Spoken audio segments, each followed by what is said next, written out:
Hi everyone, Cilla Si here. So I'm back with another tutorial. In today's video, I'm going to show you how to create this fitted bear sleeve. So I've been seeing this all over the gram and I thought I should share this with you.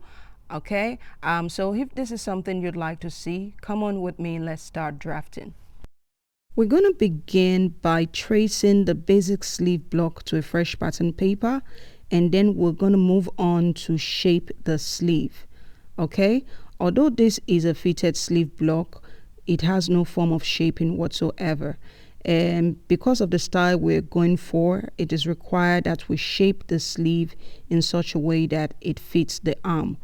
And especially for the fact that we're working with a fabric that is not stretchy, this step is very important. Okay, so now I'll go ahead and transfer the bicep line, the wrist line, and then trace around the sleeve crown for both the front and the back to my pattern paper. Now from the top line to the wrist line is 24 inches, which is the full length of my sleeve. From the top line to the bicep line is 5 inches, which is the average cap height for all sizes. Now we're going to introduce one more line, which is the elbow line. But before then, it is important to note that I'm working with a fabric that has no stretch at all. So introducing the elbow line is very important when it comes to shaping the sleeve. So to do this, you can simply just take the distance from your shoulder point to your elbow while the arm is bent, and that position can be your elbow line. Or you can follow this process I'm about to show you. Mark the midpoints between the bicep line and the wrist line, and then go upward from this midpoint toward the bicep line 2 inches. Okay, so this is going to be the position for my elbow line. Next, we're going to take the wrist circumference. I'm going to show you 2 ways to do this. So you can either take your actual wrist circumference. You want the tape to be close to your skin but not so tight.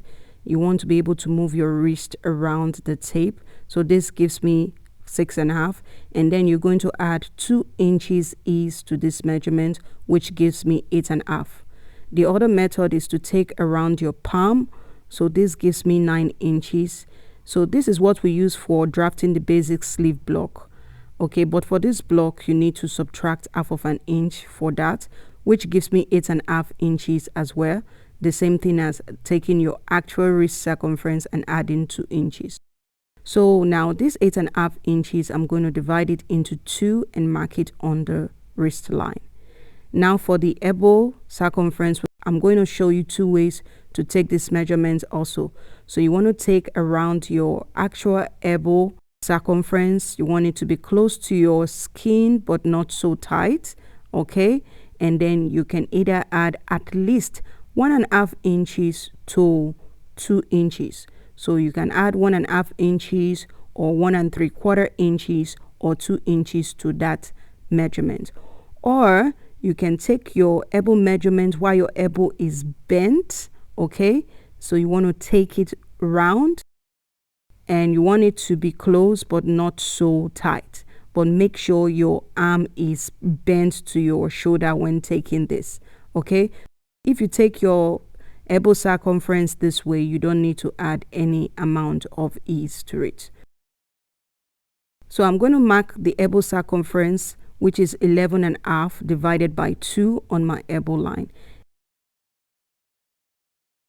Next, I'm going to draw a straight line from the elbow point to the bicep like so. So this line is just a guideline. Now from the elbow point, I'm going to mark upward along this straight line 2 inches. Okay, so in order to have a smooth transition when connecting the point from the elbow to 2 inches above the elbow, you want to make the total width of this point to be 1/8 of an inch more than what you have on the elbow line. So on the elbow line, I have 5 3/4.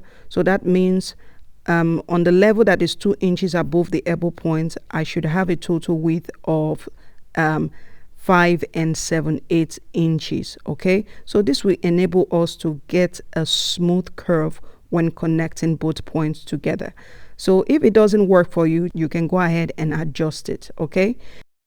Now from the bicep point, I'm going to position my French curve like so and connect to the point that is above the elbow line.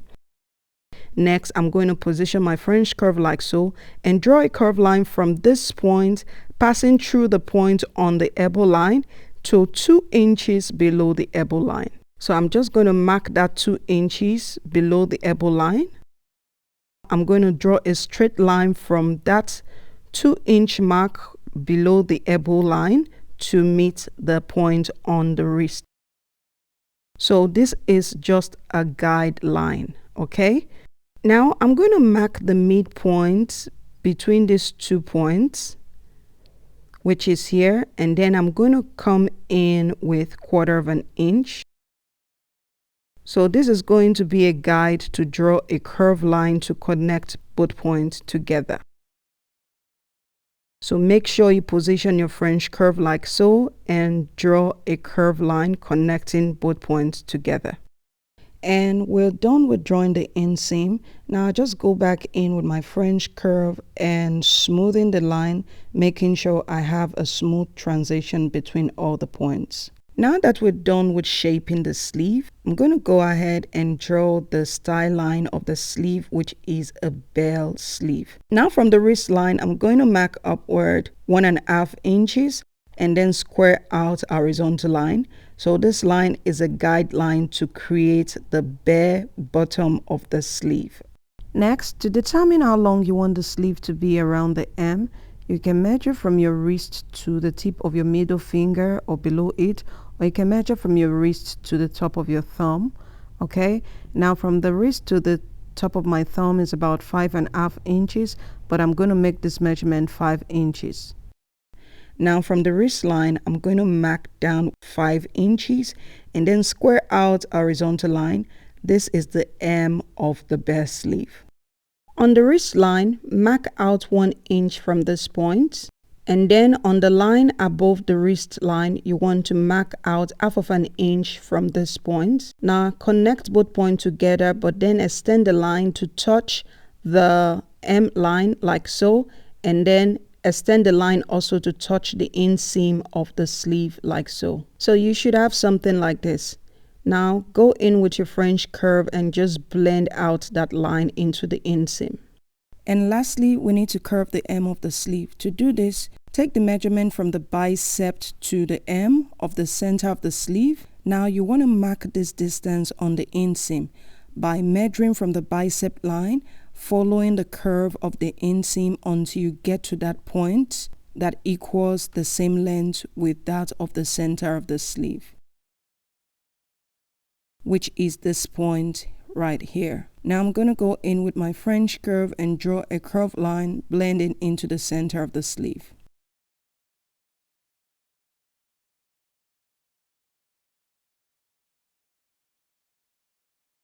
Now I've gone ahead to transfer my pattern onto a fresh pattern paper, and I've added my seam allowance of 1/2 inch all around the pattern. So next step would be to transfer the pattern onto my fabric. So I've placed my fabric on fold. Now I'm going to go ahead and cut out the pattern. Now with right side facing right side, I'm going to place both pieces together, and then I'm going to bring back in my pattern. So we need to trim down the front part of the sleeve cap, as the front part of the sleeve cap is usually lower than that of the back. So once that is done, you have to indicate what part of the sleeve is the front and what part of the sleeve is the back, so you don't get it all messed up. And lastly, I'm going to take the sleeve to my sewing machine and sew it up together. Once that is done, I'll go ahead and fix the sleeve onto the dress I'm working on, and then come back to show you what it looks like. And here guys, this is how the sleeve looks like all sewn up. And I would like to point out a very important note here. So if the sleeve was made using a stretchy fabric, you would be able to taper the sleeve around the wrist even more. Note that I said wrist, not hem, okay? But because this is made with a woven fabric, if you try to taper the sleeve around the wrist more than this, your ends will not be able to go through. Okay, so with that being said, I hope you find this video helpful. If you do, remember to leave a comment, like this video, and please subscribe to the channel. And by the way, guys, I just opened a new Instagram handle, so please follow me at Cilla Si _fashion_studio so we can interact more. Thank you so much for watching. I'm gonna see you on my next one. Till then, have a lovely day. Bye.